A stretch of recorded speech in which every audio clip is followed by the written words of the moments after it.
एक सवाल है, जब भी देश पर कोई संकट आता है, जब भी इकोनॉमी की बात होती है, जब भी कोई नया टैक्स लगाया जाता है, सबसे पहले किससे कहा जाता है कि थोड़ा सा त्याग कीजिए। अजीब बात देखिए, त्यागने के लिए हमेशा उसी से कहा जाएगा जिसके पास त्यागने के लिए हमेशा सबसे कम होता है, और जिनके पास सबसे ज़्यादा होता है उनसे सिर्फ इन्वेस्टमेंट की उम्मीद की जाती है। बात थोड़ी चुभने वाली है, लेकिन अगर डेमोक्रेसी में सवाल पूछना देशभक्ति है तो आइए सवाल पूछते हैं। हमारे देश में देशभक्ति का एक अनोखा फॉर्मूला चलता है। अगर पेट्रोल महंगा हो जाए तो जनता से कहा जाता है देशभक्ति में थोड़ा सहयोग करें। देश के हर नागरिक से अपील है, जहां संभव हो पेट्रोल डीजल का उपयोग कम करें। अगर गैस सिलेंडर महंगा हो जाए, राष्ट्र हित में थोड़ा योगदान करें। अगर टैक्स बढ़ जाए तो देश आगे बढ़ रहा है। अगर ट्रेन का किराया बढ़ जाए तो कहा जाएगा विकास मुफ्त में नहीं आता। यानी जेब आपकी, बलिदान आपका, और देश हित में सर्टिफिकेट भी आप ही को लेना है कि आप साबित कीजिए आप देशभक्त हैं या नहीं। लेकिन अब ज़रा दूसरा सवाल देखिए, अगर कोई बड़ी कंपनी टैक्स में छूट मांगती है तो क्या कोई उससे सवाल करता है कि देश हित में थोड़ा त्याग कर ले? जब किसी बिजनेसमैन को सस्ती ज़मीन दी जाती है तो क्या कोई टीवी डिबेट चलती है? क्या किसी एंकर के मुंह से आपने सुना कि देश खतरे में है? झालमुड़ी होले मन भालो, यानी झालमुड़ी हो तो मूड अच्छा हो जाता है। वहाँ शब्द बदल जाते हैं। कहा जाता है ease of doing business, investment friendly policy, economic reform. मतलब गरीब पैसा दे तो त्याग और अमीर पैसा बचाए तो सुधार।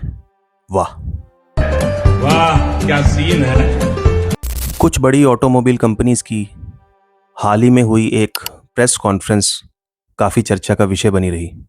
आम आदमी पार्टी चीफ श्री अरविंद केजरीवाल जी ने 4 जुलाई 2026 को हुई इस ड्रामा से भरी हुई प्रेस कॉन्फ्रेंस का पर्दाफाश किया।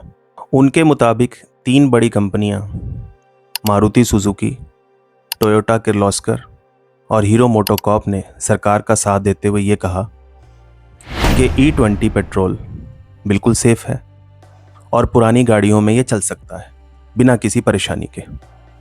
जब कोई गाड़ी खरीदता है तो उसे उसके साथ एक ओनर्स मैनुअल फ्री में मिलता है। क्या होता है ये ओनर्स मैनुअल?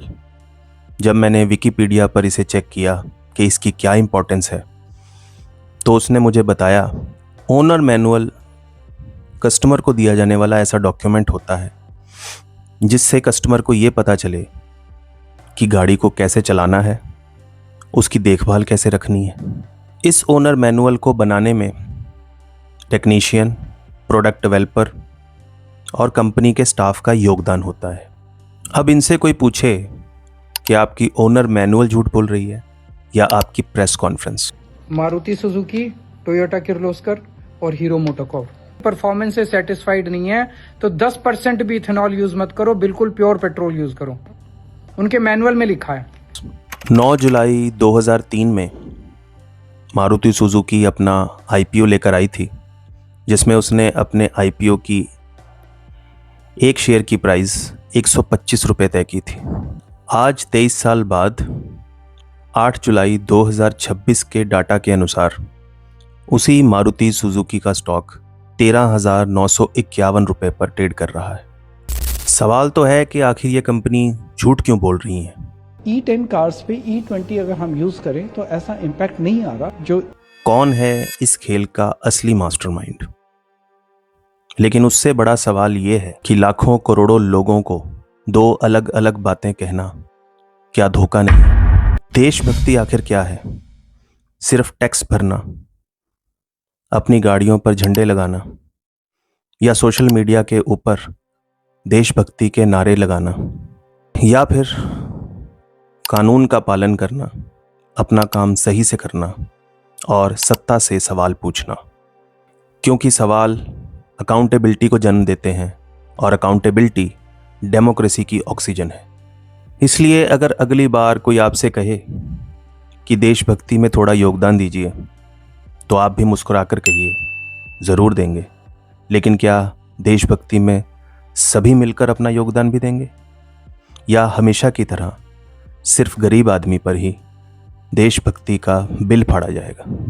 डिजिटल दौर में हर बोली गई बात बार बार उठ जाती है, इसलिए ये कहना बिल्कुल सही होगा कि देशभक्ति का सर्टिफिकेट हमेशा सिर्फ जनता से नहीं मांगना चाहिए, बल्कि बड़ी कंपनीज और सरकारों से भी मांगना चाहिए। धन्यवाद। अगर हम तेल खाना कम करें ना, तो भी वो देशभक्ति का बहुत बड़ा काम है।